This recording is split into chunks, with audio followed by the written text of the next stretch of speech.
Before I was reborn, a factory machine tore off my arm. My parents struck a deal with the factory manager. They traded my life for $800,000. They didn't sign the surgery consent form, let me die in pain. They even called a matchmaker for ghost marriages, wanting to sell my body to be a dead man's wife. My soul drifted upward, and in a blink, I was back in the summer right after my college entrance exams. I watched my calculating parents. Dad called the matchmaker, as he said, a fresh corpse can fetch a good price. My daughter's a virgin, not a penny less than $200,000. Their eyes gleamed with greed. Under the white sheet, my body lay with one forearm shattered by the machine. My mom glanced at me, saying I disgusted her in death as much as in life. But I remember the sheer pain crushing me before I died. By my bedside, the doctor repeatedly asked them to sign for surgery. Instead, they negotiated more money, raising the offer from $500,000 to $800,000, running out my last breath. Over the years, I had been a dutiful daughter and supported my brother, but it was all a joke. After some dizziness, I found myself back in the summer right after the college entrance exams. In front of me, there was a bowl with 2 slips of paper. My parents had me and my brother draw lots to decide who would go to college. They usually favored my brother, but let me, the older sister, draw first. With a cold smile, I opened both slips. Each one said the same, no college. My parents couldn't hide their embarrassment and started their sob story. They claimed they could only afford to send one child to college. My brother, having been favored for so long, sat quietly and looked at me. Before, I thought we were siblings, but now I saw he was just another leech under my parents' protection. I said, there are student loans now. I'm going to college. You raise your son yourselves. My brother, just a year younger, stood in front of our parents defiantly. Sis, don't talk to mom and dad like that. I shot back, if you're so filial, why not stay home with them? He turned red and had nothing to say. I was accepted into a prestigious university, while my brother just got into a private college. I was pursuing computer engineering, and my brother Chinese literature. My parents didn't understand computers. They only thought my brother would become a big shot with his writing, someone to bring glory to the family. Back then, studying computer science in the internet boom, you could really make it big. In the last life, my parents maneuvered me into a factory job on an assembly line, most of my paycheck going to my brother's living expenses. Meanwhile, other girls from the village who went to college stayed in the city and became successful professionals, envied by everyone. Yet I toiled my nights away doing menial work, despite having had higher grades and potential. I didn't want this life again. Dad whipped me with a belt, chasing me around the village, calling me a waste for defying him. I clutched my acceptance letter and ran to the village chief. He stood by me. Having a college student in the village is a big deal, and from a good school too. Mike, don't be ignorant. My father can't take hearing from his own that my brother won't help. My brother hyped his college as the best but stayed silent on mine. Told my parents it's hard for girls in computers. So Dad asked the chief skeptically, Chief, don't lie to me. My kid says her school doesn't guarantee a job. The chief gave my brother a pointed look, standing sheepishly at a distance. You two have no clue. Breaking your kid's future. Many would envy having 2 college students. Embarrassed, Dad rubbed his hands. Her school is really that good? The chief shot back, there are policies now. Even the poorest can study. Don't stop her from going. He secured my acceptance letter himself to avoid future hassle. I'll help you with the loan process tomorrow. I nodded. Dad and I left the chief's house. Outside he turned to me. That university, is it really that good? Will you make a lot? We didn't raise you for nothing. I laughed. Everyone says it's good, but you only believe your son. Dad glanced at me, seeing clearly now. Still, he said harshly, your brother's young. As the sister, you shouldn't fight with him. Take the loan for tuition and handle your expenses. We can only support one student. Mom was surprised Dad let me go to school. She frowned, Linda can study, but what about Ken's fees? We can't manage 2. Dad replied coldly.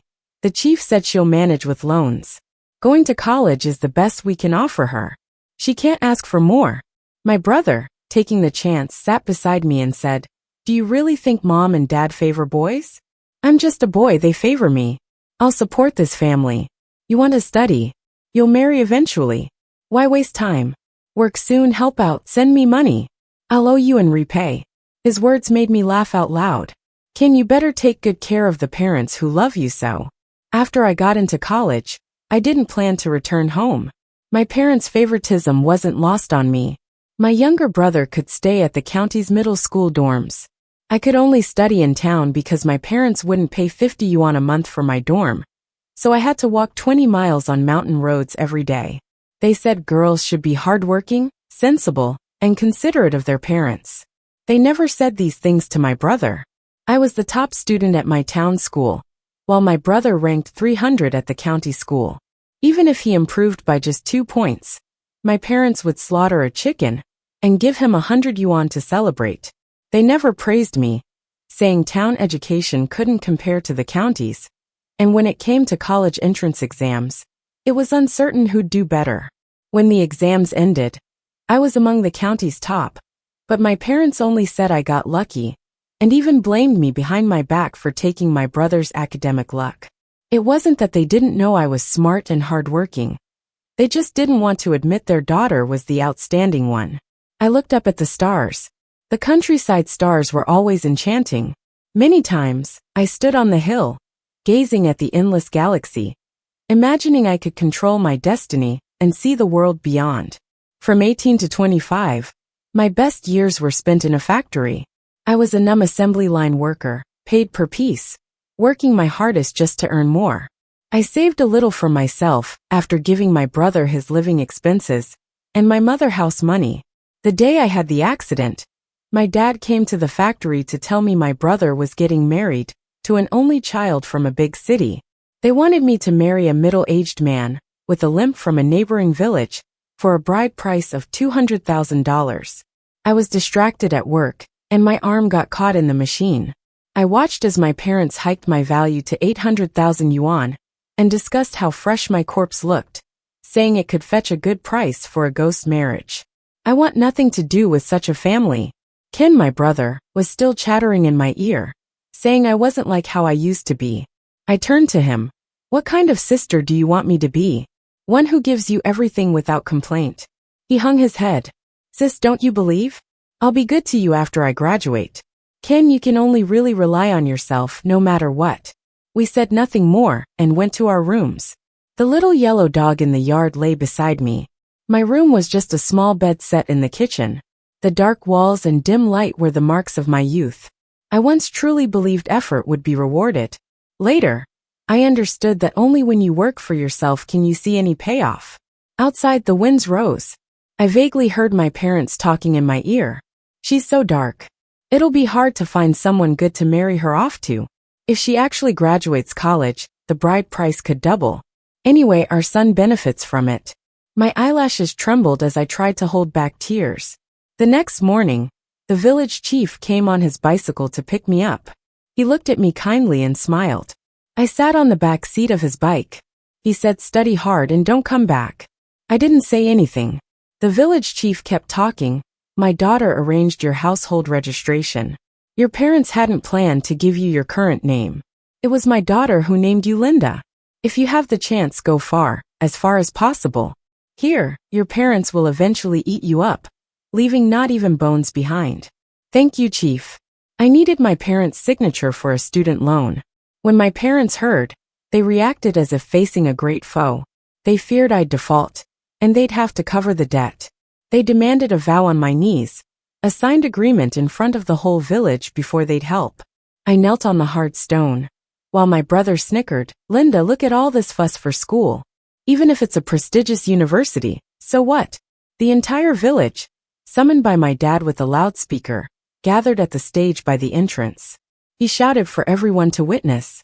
Many eyes burned into my back, as if scorching a hole, leaving me ashamed and in pain. Until some old ladies cursed, Mike, don't be such a jerk. If you won't support Linda for school, our whole village can still support a student going to college, can't we? My father shouted back, letting my daughter study is already a blessing from me. I refuse to take on debt for her. She'll eventually marry. I'm not spending money for someone else's family. My mom knew it was shameful, But she didn't dare to confront her husband. She vented her anger on me instead, twisting my ear with superiority. Shameful, isn't it? If you just worked obediently in the factory, we wouldn't be humiliated like this. Several old ladies pulled my mom away. Everyone watched this farce as sweat soaked my back, sticking my shirt to me. The heat, like a burning rope, squeezed my throat as my parents yelled with increasing venom. An old lady helped me up. Child, study well. The old couple stood in front of me, blocking my parents' malicious stares. Our village only recently lifted out of poverty after much effort, with few going to college. Mike, there are heartless people out there. Scheming against your daughter will eventually bring retribution. My dad spat. We're not spending your money. The old village chief and some people arrived, led by his daughter. She took the loudspeaker from my dad's hands. There are policies now. Education must continue. Local businesses in our county offer scholarships for students who make it to prestigious universities. Linda can attend school without worry. Hearing her words, tears abruptly welled up, as if the grip around my fate was released, finally allowing me to breathe. My parents heard this and squeezed through the crowd to ask the village chief's daughter, "What do you mean? Is there a big boss paying Linda's tuition? Can her share go to her brother instead? He's a college student too. Let Linda earn her own, so my wife and I can relax a little." Everyone was shocked by my parents' shamelessness.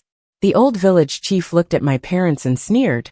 "Linda is not livestock. She is a living, breathing human. Since you don't wish to acknowledge her, she doesn't have to recognize you either. From now on, she is a daughter of Jinshui village, not your family." Upon hearing this, my parents asked, "So you mean we don't need to pay a cent for her anymore?" The lady charged forward and grabbed my dad's shirt. "People care about their reputation, just like trees need their bark. We're from the same village, and I didn't want to get involved in your mess. But if you keep letting your good-for-nothing son ride over your daughter, I'm not done with you." My mom suddenly snorted. "You've never had a son in your life. What's this performance about today? You're just jealous that I have a son, aren't you?" The two of them started fighting. The village chief had people pull them apart. The village chief looked at me and said, "Linda, there's a room in the village committee's yard. You can stay there. Before school starts, your admission letter and all scholarship details, you'll hold on to them yourself." I nodded but saw my mom glaring at me fiercely. Everyone started dispersing. A few older women took me home to pack my things. I didn't have much. All my clothes through spring, summer, fall, and winter were school uniforms. In summer, it was short sleeves, long sleeves for spring and fall, and a padded jacket for winter. In winter, the short sleeves could serve as an undershirt. At least there were 2 sets of uniforms to alternate between for each season. I remember seeing a post in a factory in my past life. Someone asked why middle schools didn't allow personal clothes. Most comments argued that it stripped students of individuality and stifled imagination. Honestly, I'm grateful for uniforms. Without them, I wouldn't know how to endure the scorching heat or freezing cold. I didn't have enough personal clothes to rotate. My parents wouldn't spend money on clothes for me. As far as they were concerned, as long as I could work and not starve, that was enough. The lady's eyes welled up as she looked at me. "Is this all the clothes you have?" I nodded. My mom sneered from the doorway. "Who has money for her to dress up? Besides, she's so dark and skinny like a matchstick. Nothing looks good on her." The lady's keen eyes caught Ken's Nike shoes. "Your son looks like a landmine. Yet you buy those shoes?" My daughter told me those shoes cost several $100s. My mom chuckled coldly. "You recognize he's a son, huh? Just like you all, never giving birth to one. So you don't understand how those of us with sons feel. Spending money on daughters is pointless. They end up married off to someone else anyway. My son is studying in the county, and his classmates have those shoes. I can't let my son be looked down upon." The lady didn't bother arguing with her. She simply tossed my clothes aside, grabbed my hand, and led me out the door. "I'll buy you some good clothes. You can't attend college wearing school uniforms." I blushed. "I'm sorry for causing you trouble." She patted my shoulder. "Linda, don't look back. There's a new road ahead, and you need to fight to pave your own way." Everyone chimed in. Not wanting me to stay alone in the village committee room before school started, they insisted I stay at her place. Her room was clean and bright. Her husband was quite friendly too. Compared to the pitch-black kitchen at my home, this was miles better. The bright incandescent light seemed to illuminate my otherwise dim life. The lady found her daughter's old clothes for me. Kind-hearted others also brought lots of extra clothes. We sat on the Kong, looking at the starry sky outside. The lady suddenly piped up. Do you know why I'm named this? My parents wanted a son, hoping the next child would be a boy. Another person chuckled self-deprecatingly, because my parents hoped for a brother back then too. One woman scoffed, historically, we're scolded if we don't bear sons. Strong-willed women are called shrews. Timid ones are bullied. No matter what women do, there's always criticism. I had 2 daughters and was scorned by their grandmother all my life. Now they both work and live in the provincial city, and their grandmother is groveling. The ladies chatted for a while before looking at me. Scholarship money is to pay for your studies. You're a tough girl. You'll probably work to earn your keep, which is good for experience. But as a student, you shouldn't burden yourself too much. Life is full of hardships. It's impossible to bear them all. The 4 of us discussed and decided, though we aren't rich, we can pool together $100 a month for your living expenses. Tears choked my throat. I can't accept this. She wiped my tears, child. You must grasp this chance to change your fate. Many wish to achieve what you did and can't. Besides, your 2 sisters agreed already. Some people think folks from rural areas are wicked and deceitful. But Linda, no matter the situation, when you look out for yourself, remember, there are more good people in the world. We rural folks aren't exactly who they think we are. I broke into crying, feeling like all the grievances over the years found an outlet. My parents, who birthed and raised me, dismissed me as worthless. In my previous life, they calculated and used me, even planning to sell my body after death to squeeze out every last bit of value. Yet in this world, there are people willing to help someone unrelated to them. Countless times, I stood on the mountaintop gazing at the stars, hoping to find my life's path. Unexpectedly, the stars had already bestowed gifts on me. The kind and simple people of these villages upheld me, showing me the way and direction. Mrs. Chui hugged me. They always joked we're the hens that don't lay eggs, that we don't have the life to enjoy a son's blessings. But being prejudiced against girls? We've experienced that. Why would we harm our daughters? That's karma. I firmly stated, I will repay you all someday. They exchanged a smile. Linda, go see the world beyond for us. Studying well is the best thing you can do. You need to prove that girls from rural areas can succeed too. Don't worry about paying us back. There will always be gossips about us relying on your future. Just do your best. I cried my eyes out for a while before falling asleep. My aunt sat beside me, fanning gently. The cool breeze, with the stars shining brightly outside, seemed to light my path ahead. The village chief's daughter brought a businessman to the village. Apart from me, 2 other students received support. My parents stood outside the crowd glaring at me. My brother looked expressionless, staring at the check in my hand.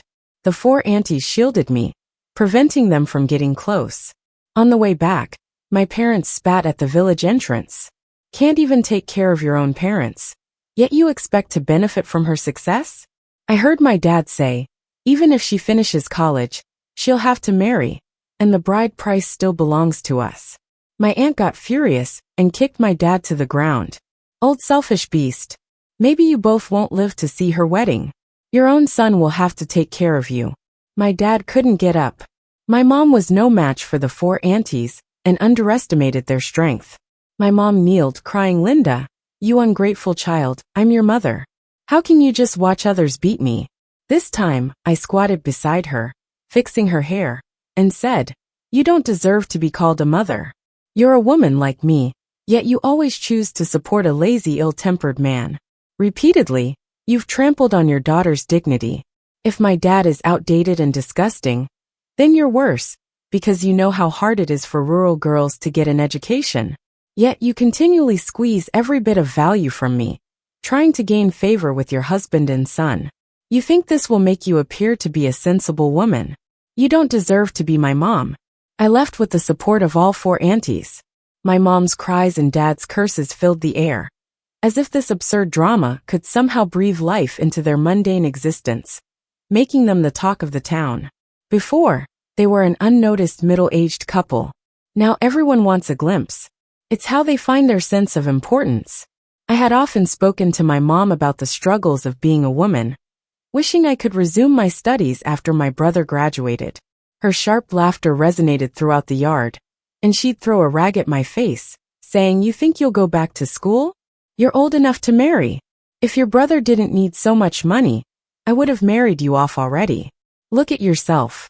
You're just a servant girl. Don't dream beyond your means." Whenever she lashed out, she seemed as excited as a rooster in a fight, venting all her frustrations on me. She had a natural knack for hitting where it hurts. I had compassion for her struggles as a woman, but she never understood.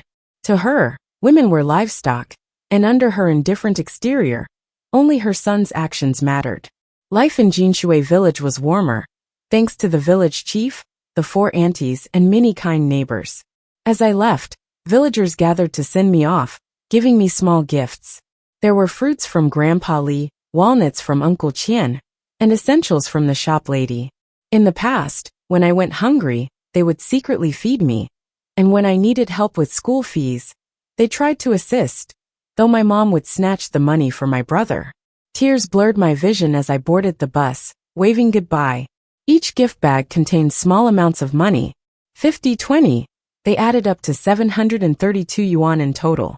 As the bus drove on, they became small silhouettes, still waiting there. Tears blurred my vision again. Like the village chief said, I am no longer just a daughter of my family, but the daughter of this village. I took a bus from the village to the county, then another to the city, and finally reached school a day later. The class had more guys than girls, with just 8 girls in a group of 40. We shared our dorm, and I was the only one from a rural background. The others were city girls from big northern and southern cities, speaking much better than me. My fragile pride made me cautious, but they were incredibly kind. When they found out I came from the countryside, they were impressed. With your limited resources, getting here is amazing. We became inseparable friends. They were always considerate, often taking more food and insisting we share, saying they loved my simple dishes more than theirs. During our first class introduction, when someone mocked my accent, they stood up for me. Most of our classmates were city kids. They didn't believe I had to hike to school daily in high school and demanded proof. Meanwhile, others from neighboring dorms called me a rustic drama queen.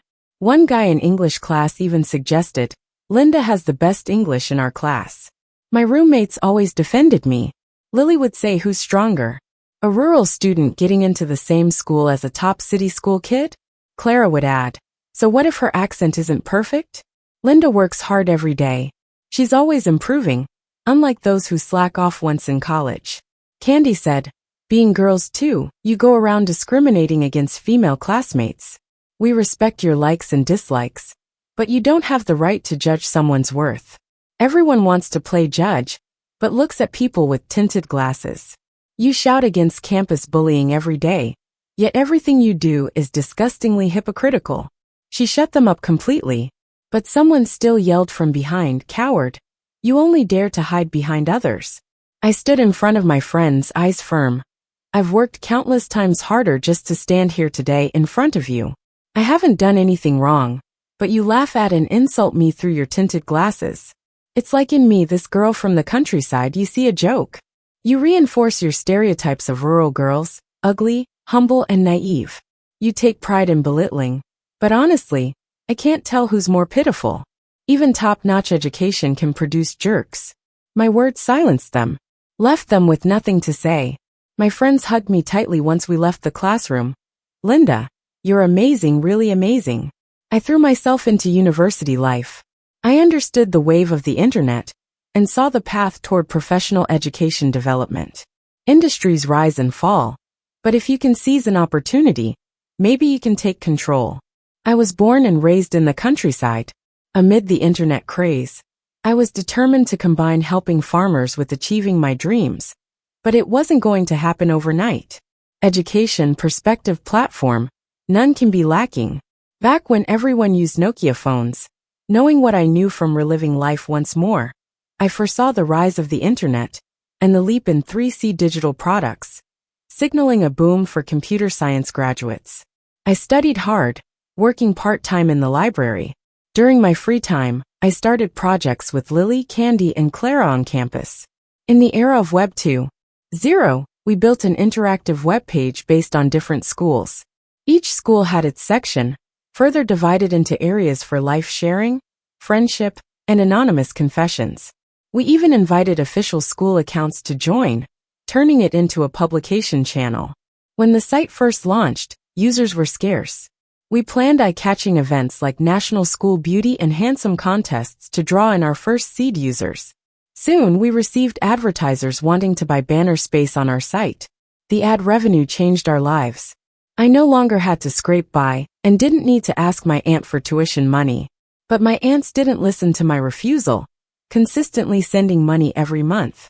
Instead of using that card, I planned to return it to them when the time was right. Later on, a big company wanted to buy our site. Lily and Clara were reluctant. But I told them, we're just taking advantage of the internet's underdevelopment and phone manufacturers' early stages. Once phones upgrade memory and web browsing shifts to app icons, our site's days will be numbered. Better to sell it high and find another long-term path. I said all this with determination. Candy laughed. Linda, you're glowing when you say all this. Clara and Lily agreed, acknowledging the value of my business school lectures. They trusted me. So in 2005, we sold our website for $1.8 million to a larger internet tech company. That $1.8 million became our first pot of gold. In 2006, we graduated from college. Having studied the rise of giant companies, I deliberately avoided most mainstream competition. I ignored fields they targeted, opting instead for paths they overlooked. Most businesses focused on B2C, selling directly to consumers. We started C2C, consumer-to-consumer models, second-hand sales and transfers. Our second-hand site built a reputation thanks to platform checks and consumer protection. As others joined this field for a piece of the pie, the four of us began diversifying. We moved into second-hand luxury car sales and car rentals. With affiliated dealerships nationwide, we nurtured car influencer bloggers, creating brand impact on platforms like Twitter. Around 2010, smartphones surged.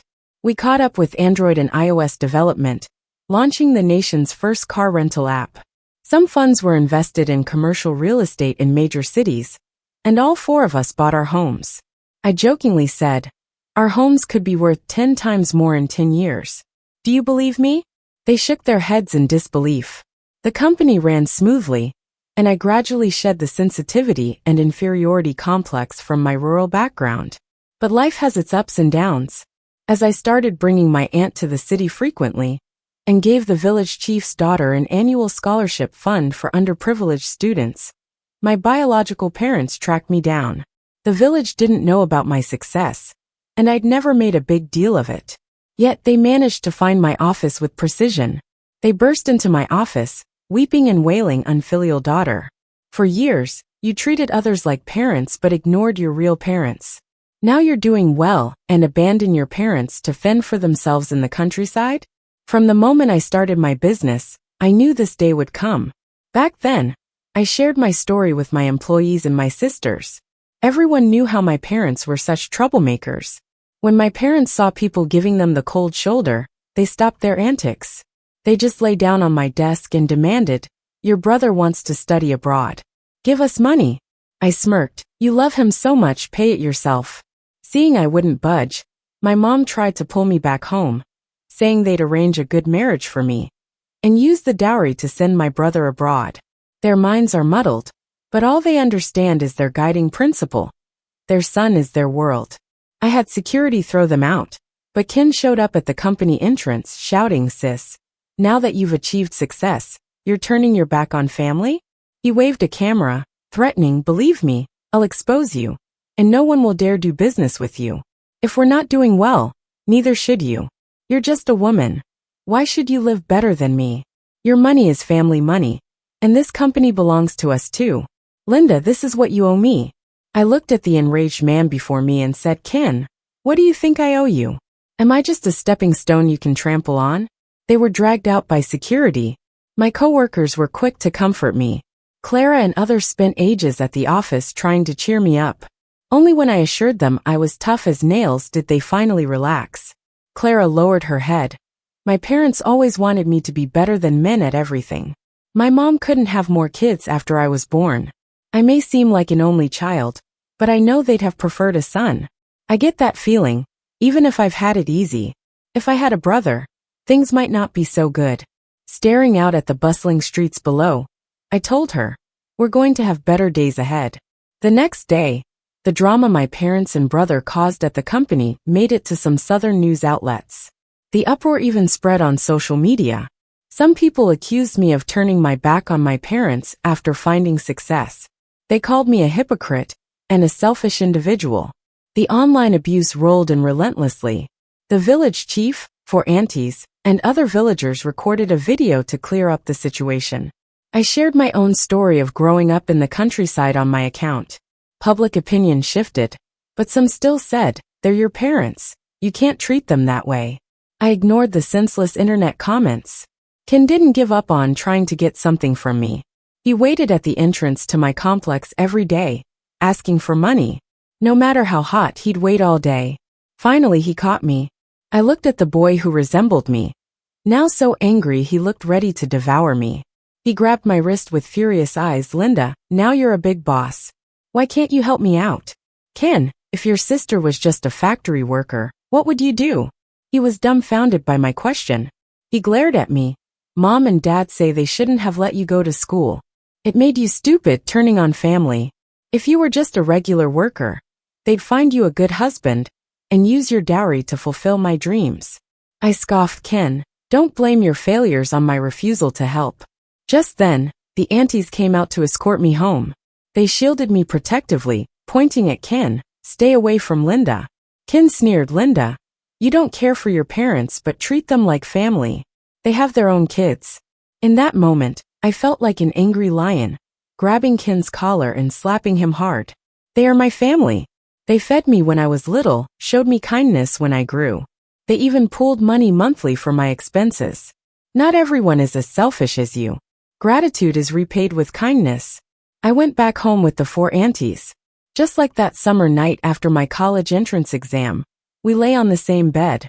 I rested on an auntie's shoulder, smelling the familiar scent of soap. Linda, don't worry, we'll look after you, they reassured.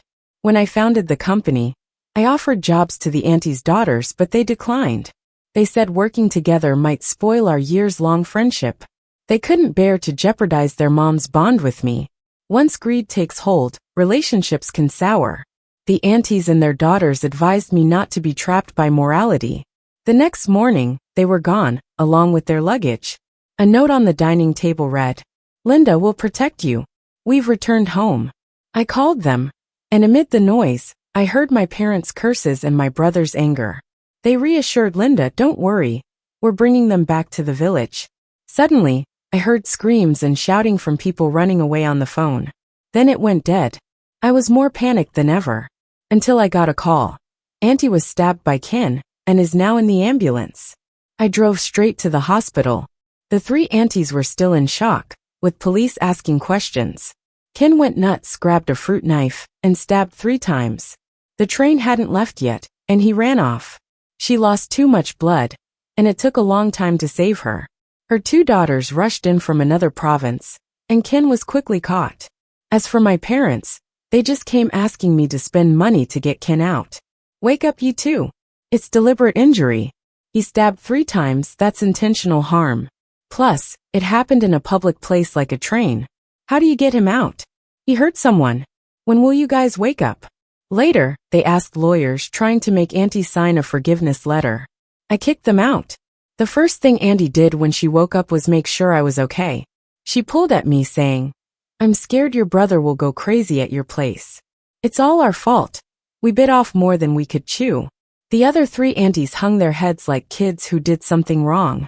I tried to keep my voice calm, but couldn't stop tears from falling onto Auntie's hand that was getting in 4. From now on, you all are my moms. Auntie's hand trembled a bit. Someone in the room scoffed, kinda touching, but really? Another person retorted, none of your business, they can call them what they want.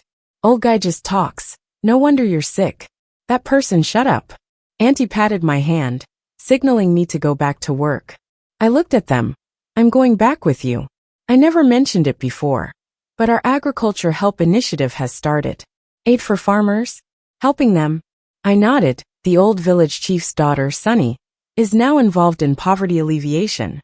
All my work has started to take root online, but no matter how clever the business model, it must combine with the real world. Otherwise, it's like a floating cloud, blown away sooner or later. We have sugarcane, traditional brown sugar workshops, tea mountains, and other fruits. We don't lack products. We need quick logistics, storage, and sales channels. That's why I'm going back. And now live streams are catching on. That's our chance. Auntie asked, Linda, this village holds so many bad memories for you, why go back? I shook my head. If not for you, the village chief, and other kind villagers, I might have frozen or starved as a kid, let alone been lucky enough to go to college. You reached out and helped me. Now I want to lift the whole village. I want the girls there to have education, food, warmth, dorms, and not worry so they can learn and change their fate. Auntie spent a month in the hospital before being discharged. I had wrapped up most of my work. Lily, Clara, Candy, and I reached a point where we had to choose. Once again, they backed me up without hesitation. We sold most of our car-related business to another company. We used part of the funds to start a women's education fund to help school-age girls. Lily went back to the Northeast to negotiate for online rice distribution rights. Clara and Candy focused on spreading traditional Chinese culture, discovering and promoting traditional crafts like Su embroidery, artistic fans, and trendy clothes with Chinese vibes. I returned to the village with the 4 aunties. Sunny suggested I stay at a guest house in the city. I shook my head. Sunny, I grew up in this village. Even if my parents treated me terribly, other people's kindness can't be denied. My nightmares aren't from the village, but from the home. Why cover it up? Sunny chuckled. Girl, you sure talk like someone from the big city. I laughed. Sunny, I've always wanted to thank you. Thank me for what? The old village chief told me you helped me get registered that year, despite the risk of my parents causing trouble. Thanks for changing my name to Linda. I returned to the village. Villagers were curious about my arrival. I hadn't visited for years, only occasionally taking the folks who were good to me out for a trip. Sunny addressed the villagers, explaining, the school fund for our village girls? That's Linda's doing. She's back to help us develop. She insisted I say a few words. I suddenly remembered that summer years ago when I knelt before the stage on Slate, when villagers protected me, preserving my fragile self-esteem and soul. I spent all these years building resources, aiming for today. When everything aligns, I came back to lead everyone to a better future. I understand the world has distinctions, educated versus uneducated, city folk versus village folk, but I believe everyone should have the chance to choose. I stood on stage. The old village chief was in a rocking chair below. The 4 moms watched eagerly, and the elderly villagers smiled warmly from the crowd. I didn't return to boast, but to give more kids in our village choices. Years ago here my 4 moms protected my dignity. The old village chief ensured fairness, and the villagers stood up for me against my parents. To be honest, over the years living away from home, I was often looked down upon for being from the countryside. People called us sly, or labeled us with stereotypes. I'm not denying there are bad people, nor am I saying there's no truth to the saying poor lands produce deceitful people. That's why we need to grow, to get out there and see the world. We want our kids to go to school, and show others that rural folks are more than what they see on TV, or imagine in their minds. Once I achieved some success, no one laughed at my background anymore. I brought in sales channels and sorted out logistics and warehousing. Now it's my turn to guide others. There was applause from the audience below. Some were skeptical, but they weren't the ones I was looking to help anyway. I chatted with Sunny about our initial plans, brand promotion, packaging design, product timelines, and food processing facilities, and more. After wrapping up work, it got late, and the old village head invited me to stay for dinner. He took a sip of his drink and suddenly asked, "Didn't I tell you back then if you found a way out? Don't come back to this wolf den of your parents? Why are you back in Jingshui village?" I replied. When I left for college, many villagers saw me off and gave me food, drinks, and necessities. They packed little bits of cash into bags for me, totaling 732 yuan. We weren't even related, and they still did that. For me at that time, their kindness was unforgettable. The village head nodded approvingly. Good kid, good kid. Auntie came to walk me home, and as we took the path through fields, she shared some wisdom. Linda, think clearly. Human nature is tricky. Even if you start a business with a good heart, not everyone will appreciate it. Don't worry, Mom, I reassured her. Just as I finished speaking, my actual mom popped up out of nowhere, disheveled and trying to grab me.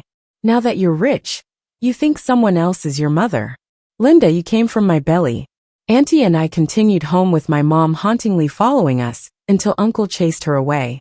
In those months, as live streaming grew, we made Jingshui Village's agricultural products a household name.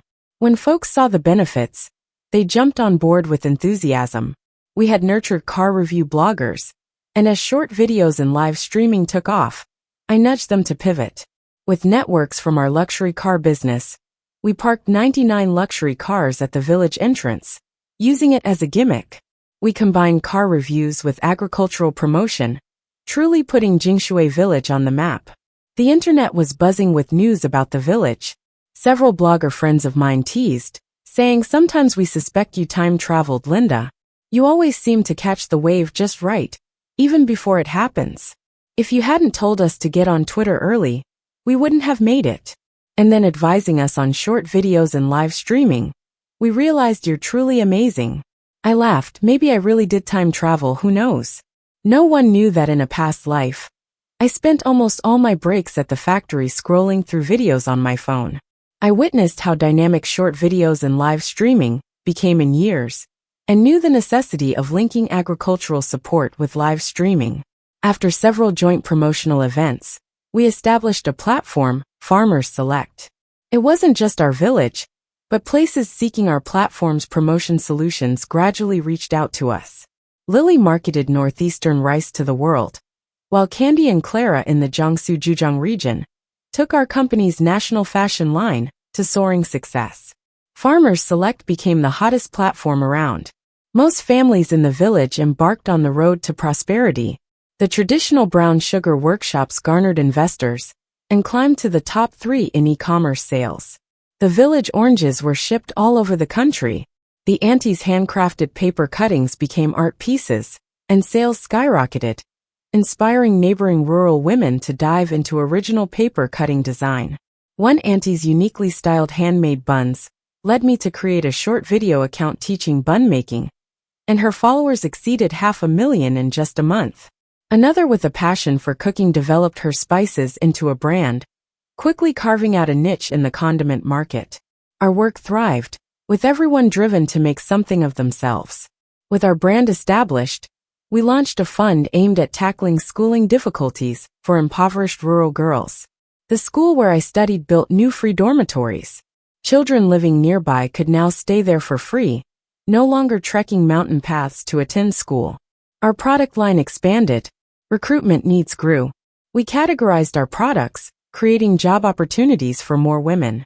For example, with baby products, we opened applications for mothers unconditionally, given their first-hand experience. One day a fortune teller saw me. He said, the 9 purple fire luck is coming, and the Ziwei star is also coming. This era is great for women's development, and you're one of them. It took me a while to process what he said after he walked away. Lily and I exchanged a look and laughed, saying in unison, millions of Ziwei stars are around us. They are all the awakened women. When Ken got out, my mom was so excited she fainted. She was still unconscious in the hospital, and they hadn't figured out why. My dad was already on the phone with a ghost marriage matchmaker. Ken overheard this call. He started beating up my dad in the hospital. My dad, through tears, insisted it was all for Ken. He said if he couldn't treat my mom, he could at least sell her body and make some money for Ken to start fresh. This time Ken didn't cave. He just stared coldly at my dad and said, if you don't treat mom, I won't acknowledge you. Your daughter already doesn't. Do you want me to leave you too? My dad was too scared to speak. This was all village gossip. Eventually, my mom woke up and Kin moved them out of the village.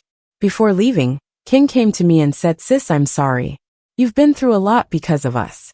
While I was inside, I realized it was me and our parents who were wrong. You don't need to take care of them anymore. My mom tried to reconcile, but I didn't let her in. She cried and apologized, saying she wasn't a good person before. But it's too late, isn't it? It wasn't until she was lying in a hospital bed, scared of dying, and heard her husband wanted to sell her that she woke up. She used to worship my dad and brother, and only sought respect and authority through mistreating me. The harm she caused me can't be healed by time. I can choose to move on, but I'll never forgive. No one has the right to tell me to forgive either.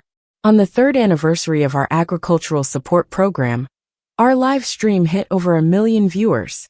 It was the same stage, the same crowd, and still me. On the stage stood the young kids going to college.